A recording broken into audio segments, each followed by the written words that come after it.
Hello, this lesson is on the Lorenz curve. What it is we're going to find the area between two curves. The first curve is the Lorenz curve, and this measures how the income is distributed among the population in a certain area.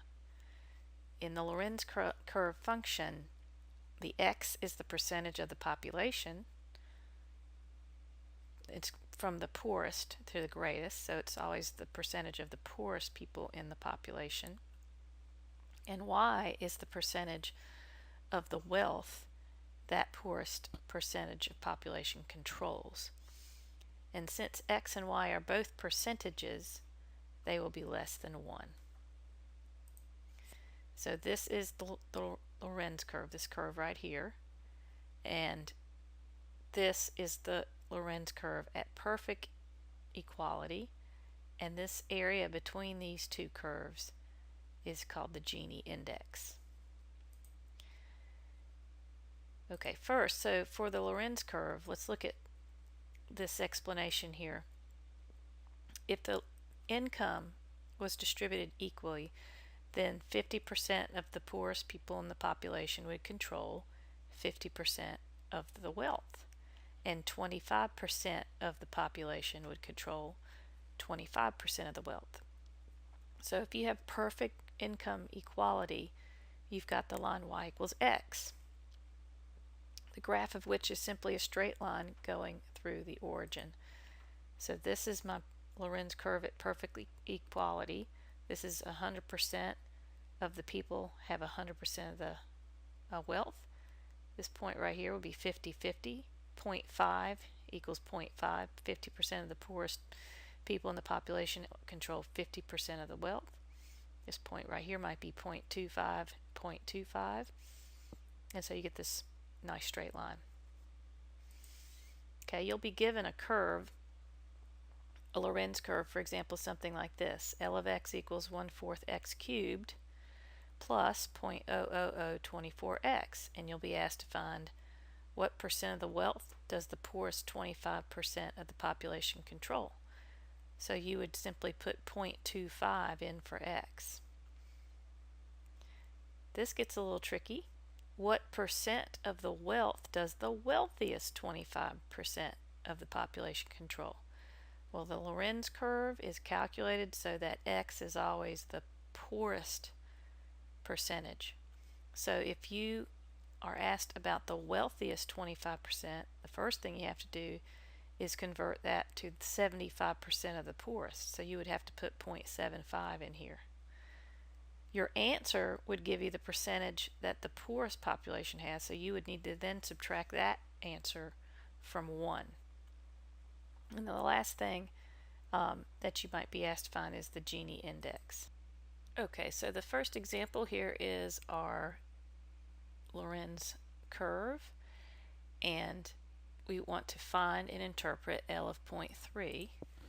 So x and L of x and 0.3, and the function is 0.9627 times x squared plus 0.0373 times x. The Lorenz curve tells us that if we know the poorest percentage of the population, plug it into the formula and you can get the percent wealth that that population owns. And this is like for different countries, different areas, different cities. Okay, so if we find L of 0.3, then the interpretation would be that 30% of the poorest, well, let's do it this way, the poorest 30% of the population in this city, state, country owns, move the decimal 2 places, 9.78% of the wealth. Or controls, owns, controls. Okay, question 2. What percentage of the population's income is earned by the upper 15%? So you cannot use the Lorenz curve for the upper 15%. It only works from poorest percentage. So we have to convert this. If we want to find the upper 15%, that means that we are looking for the lowest 85%. So I just did 1 minus 0.15. You can do it in your head. Drag this formula down, and so here this doesn't give us the information that we want for the upper 15. This is the lower 85.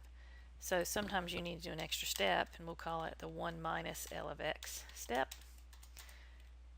1 minus this answer. Okay, so now we can answer the upper 15% of the population controls 27.27% of the wealth. So if I give you an upper percentage or wealthiest percentage, you have to subtract 1 minus twice, at the very beginning and at the very end. 3. What percentage of the population makes 30% of the income?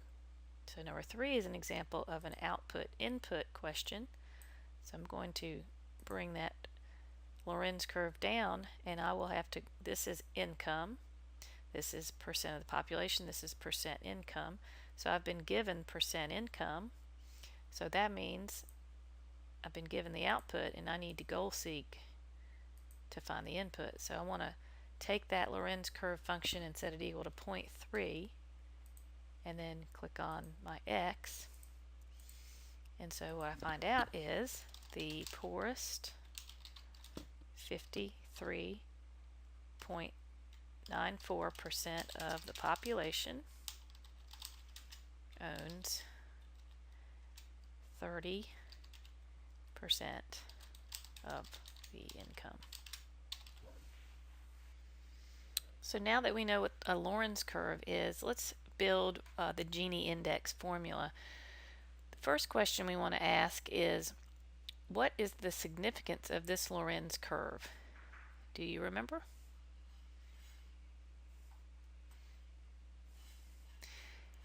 It is the curve, the Lorenz curve for perfect equality. 25% of the poorest population owns 25% of the wealth, 50-50, 75%, 75%, 100%, 100%. So this is the Lorenz curve of perfect equality. Now, what is the area under this curve? You can see its shape is a triangle, so we can actually find the area because we have the base length is 1 and the height of this triangle is 1. So 1/2 base times height gives us an area under the curve of 1/2 units squared.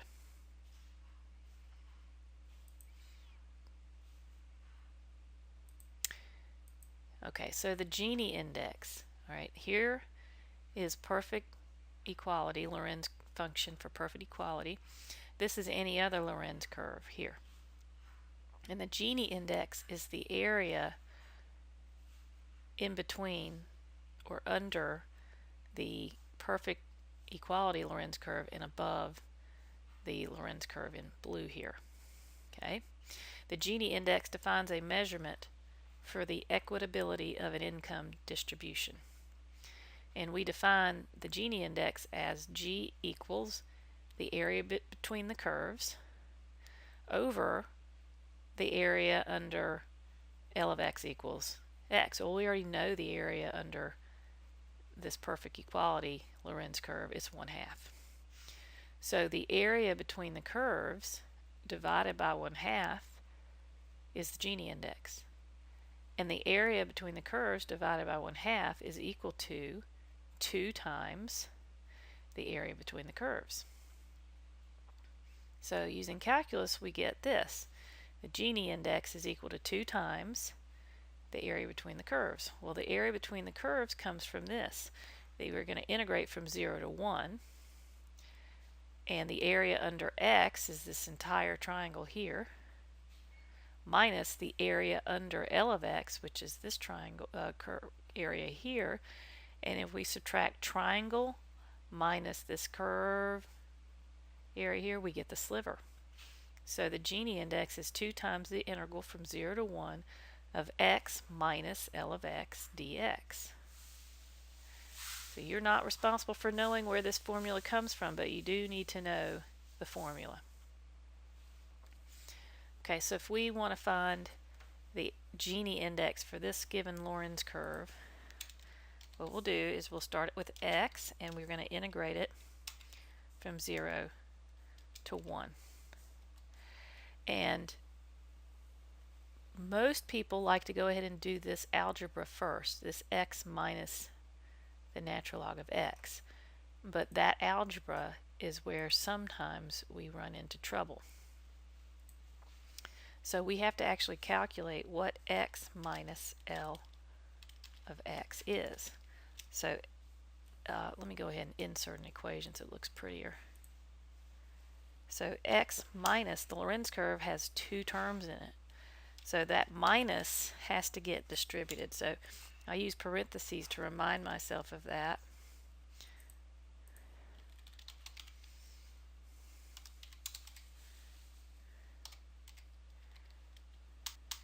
And so you'll get x minus 0.9627 x squared. And that's not the problem most people have. It's the second one, minus 0.373x. So please remember to distribute the negative. And it's x minus the Lorenz curve.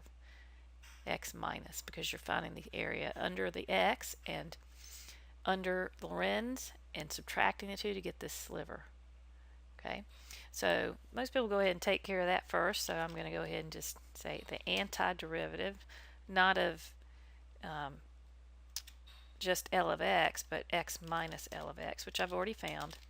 And so it's a polynomial, so I'm going to do it without showing much work. So the antiderivative of 1x is 1x squared divided by 2 minus the constant 0.9627 times. The antiderivative of x squared is x cubed divided by 3 minus the constant 0.373 comes on down times x. The antiderivative of x is x squared divided by 2. So we evaluate it at 0 and at 1, and then we find the area by saying this value minus this value. And then finally, so we've done this part. Finally, the last thing is to multiply by 2.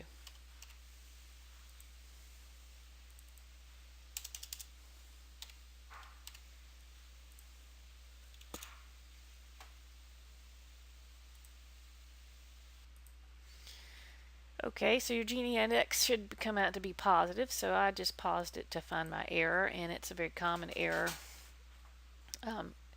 When you have a value like this, 0.0373, you need to double check your work, and I didn't catch it until after I got a negative value for my Gini index, which is not good.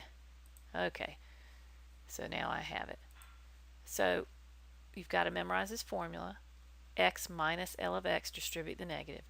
And you might be wondering, should we go ahead and add like terms? I mean, you can if you want, but you can take the antiderivative, this, that term, and that term, and it's fine. Okay. All right, let's take a look at a WebAssign question. It says, this is when you use the Gini index a lot when you're comparing to countries or cities. So it says Gotham City has an income distribution that can be modeled by the Lorenz curve. L of x equals 1/12 x squared plus 11/12 x. And then there's a question about what percent of wealth do the upper 20% control, and it says round your answer to 2 decimal places. So you have to remember, when you're given the upper value, you're going to end up having to subtract from 1 twice. So if you want to find the upper 20%, to use the function Lorenz function, you have to use the lower 80%. Plug it into the function, which is 1/12 times x squared plus 11/12 times x. I'm just going to check that. Okay. So that's the lower 80% controls 78.67% of the wealth, but we wanted to know about the upper, so we'll just do 1 minus that answer. And so you would put, it's already got the percentage here, so you would want to multiply that by 100. So the answer then in the blank would be 21.33%. All right, now the next question, what is Gotham City Gini Index? So what you want to do is you want to remember that formula. You're going to always, the integral is going to be from 0 to 1 always. And I like to do anti-x minus L of x. Okay, so when I do x minus L of x, the minus is going to turn both of those negatives to negatives. So x minus parentheses 11/12 times x squared plus, 11/12 x. Let's fix that. That's 1/12. And it needs parentheses around it.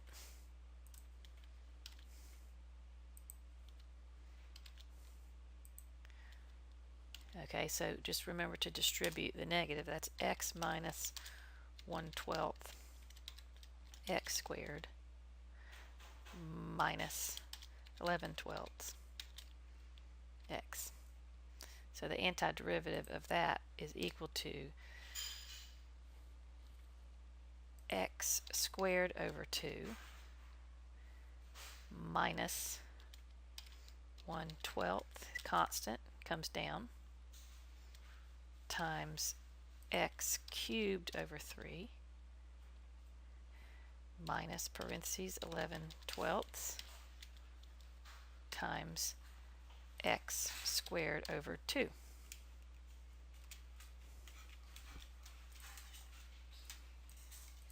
So the FTC, the area, that little sliver is this, and then the Gini index, we got to remember to multiply by 2 because it's the ratio of the sliver over the perfect area. So don't forget to multiply this value by 2. Okay, what is Gotham City's Gini Index? Round your answer to 2 decimal places. Now, there's a percent here. Now, that's not typical, but in WebAssign, you would want to take this Gini Index and multiply it by 100 and express it as 2.78% right there. So make a note of that. Okay, now we want to compare the Gini of, this is the Gotham City Gini, and the Metropolis Gini Index is 0.0111. And the question is, which city's income is more equitably distributed? What do you think, the higher one or the lower one? Well, if we look at the sliver, what is going to make the number go smaller? As this Lorenz curve gets really close to perfect equality curve, the sliver is going to get smaller and smaller and smaller. So that means the lower your Gini index is, the more your income is more equitably distributed. Okay, so you would click on Metropolis because it has a smaller Gini index. And there is more work there. So before I go on to the last example, I did want to show you that in the Lorenz Curve Gini Index folder, I do have a website here that I find interesting. It's the Gini Index for countries, and it's just in Wikipedia, and you can go other places to find it. But you can find the country and then Gini Index is right here, and it's as a percentage. And you can look at some of the small countries that have smaller Gini Index. And I'm scrolling down here to find the United States. So the United States is 46.1. United Kingdom is 32.6. So the United Kingdom has a more equitably distributed income according to the Gini Index. The Ukraine, 24.6. And so I do always mention in my classes that this measures income equality, and it doesn't necessarily mean that the smaller the number is, that you'd want to live in that country. There are different government systems, and there might be a whole lot of big middle class section of country, and the United States has that, but it has some very wealthy people. But as a whole, our standard of living is higher than most countries. So I just always think it's interesting. I always look at Norway. Let me go back and find Norway. Norway is right here. It's always very, very low. They have their health care paid for, and many things paid for in Norway. But there's not as much free enterprise, maybe. There's just questions that you can ask. So I always like to show people this website, and you can read more about the Gini Index if you're interested.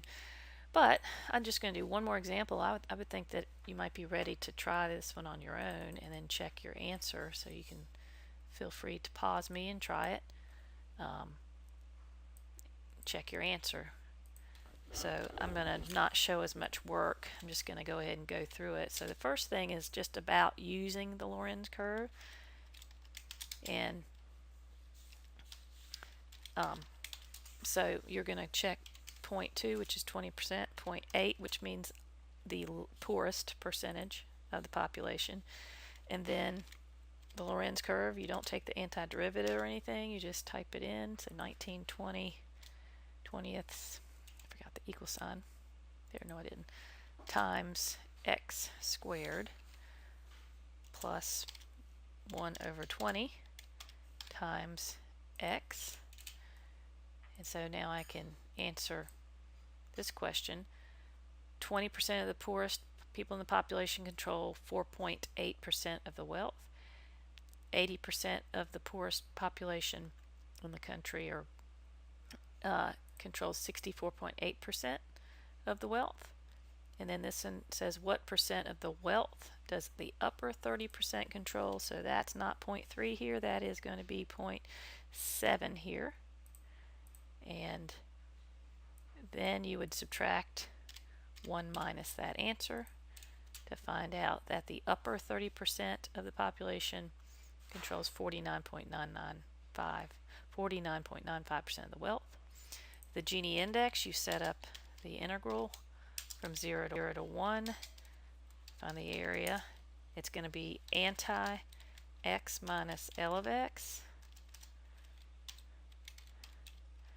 which is the antiderivative of x is x squared divided by 2. There's a minus in front of that first term, so minus, the constant comes down, 19 divided by 20 times antiderivative of x squared is x cubed divided by 3. There's a minus that goes to this one, minus parentheses 1/20 times the antiderivative of x is x squared divided by 2. And before I hit enter, I'm going to check my work.